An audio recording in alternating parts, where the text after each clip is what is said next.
If law is the first of the political themes that I wanted to talk about in this lecture, the second is rulership, or the quality of ruling.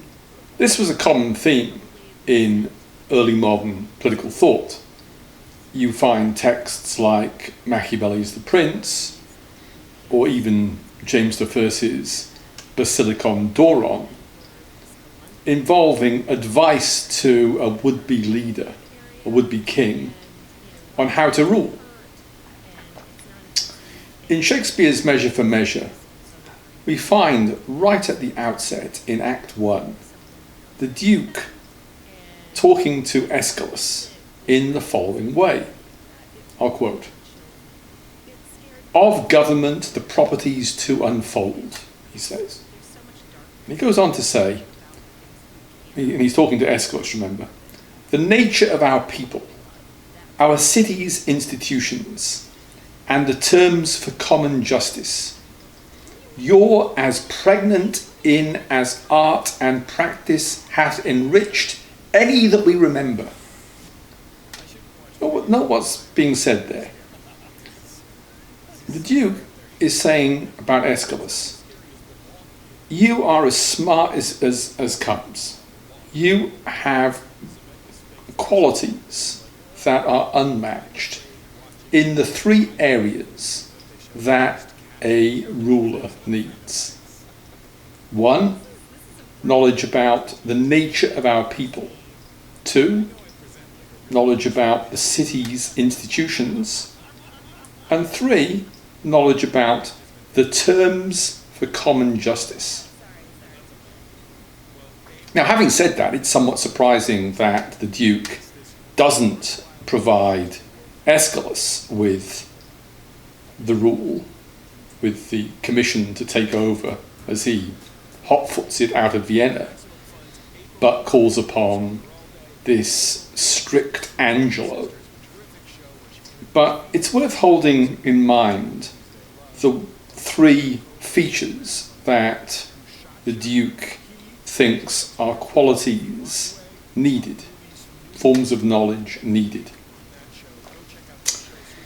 As the play unfolds, we are presented with Angelo's leadership, and we can ask the question, does Angelo have the knowledge that the Duke says Aeschylus possessed?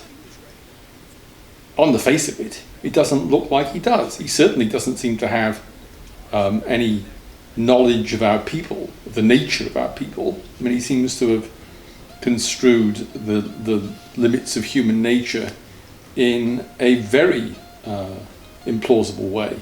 So that's the first thing to note.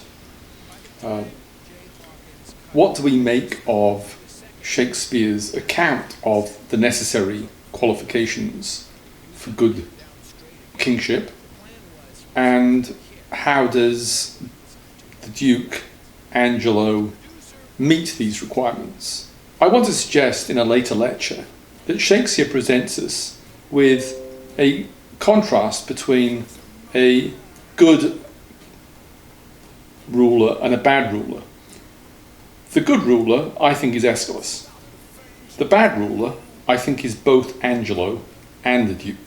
One final point on this issue of rulership. I said that this was a common theme in the late 16th century, early 17th century. We get plenty of texts involving advice to rulers. That dimension of political thought is wholly absent from Hobbes's Leviathan. Hobbes has very little to say about the quality of kingship. He doesn't seem to care much about the character of the king, the individual person. He's much more interested in the question of sovereignty, the nature of rule, how much authority is given to the sovereign. In fact, Hobbes is indifferent whether the sovereign is a single person, a king, or a parliament, or a small committee. For him, it is this abstract entity of sovereignty that matters. Interestingly, you can see in Measure for Measure some awareness that there's a difference between the office of the sovereign and the occupant of the office.